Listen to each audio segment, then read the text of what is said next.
Usapan ngayon ang pahayag ng Department of Trade and Industry na kasya ang 500 piso para pang Noche Buena ng pamilyang may hanggang 4 na miyembro. Ano nga ba ang boses ng bayan tungkol sa 500 pisong Noche Buena? Para kay Lorna Macapagal Norva, pwede naman itong magkasya pero spaghetti at tinapay lang. Huwag na raw umasa na maraming putahe dahil imposible talaga.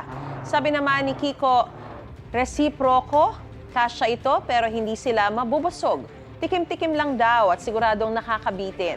Posible raw ang 500 pesos na Noche Buena at may sukli pa ayon kay Jethro Acebuche kung magta-time travel tayo pabalik sa dating panahon.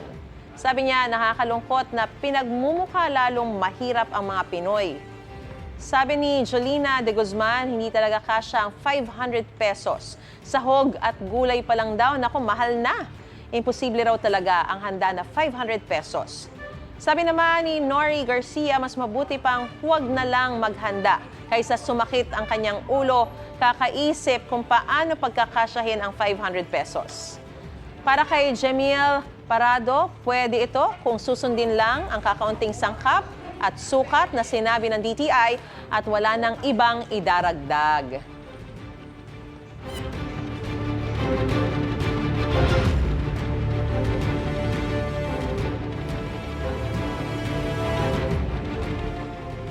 Sinubukan nating i-check sa palengke kung kasya nga ba sa budget na 500 piso ang ilang sangkapang Noche Buena. At live mula sa Pasig City, may unang balita si EJ Gomez.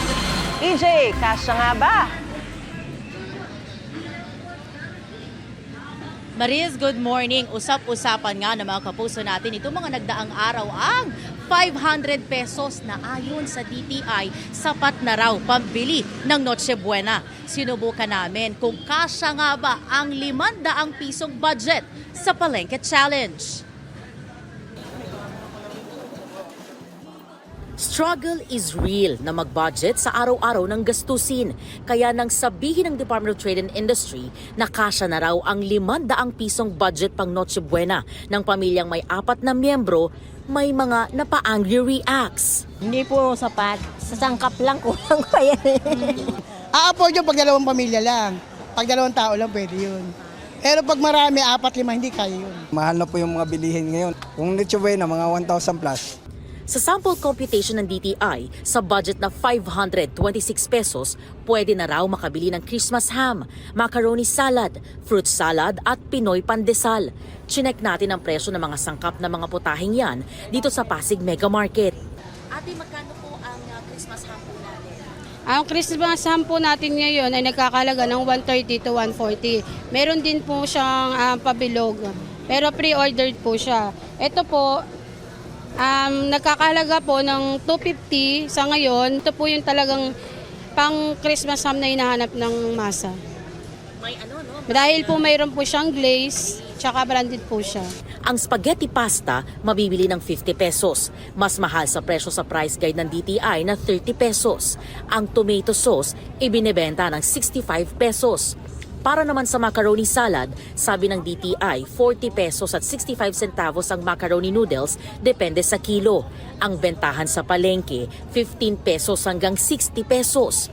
Ang mayonnaise, 95 pesos kada 220 ml. At ang cheese, 58 pesos hanggang 60 pesos kada 160 grams. Ayon sa DTI, kaya rin pagkasyahin sa 500 peso na budget ang fruit salad. Sa fruit cocktail po, ito wala po kaming stock na maliit. Ito lang po ang meron kami. Yung price niya po is 98 lang po yung available. At ang all-purpose cream naman, 40 pesos ang pinakamura sa Pasig Mega Market. Nasa 36 pesos ang presyo niyan kung base sa price guide ng DTI. Kung sa palengke mamimili ng mga rekados at susumahin, nasa 713 pesos ang magagastos sa simpleng handa. Stress daw si Mary Jane lalo't may pagtaas pa sa presyo ng LPG. Diskarte na lang din daw talaga sa pagluluto ngayong Pasko. Eh di, magtitipid na kami ng gasol, mag-uuling na lang kami.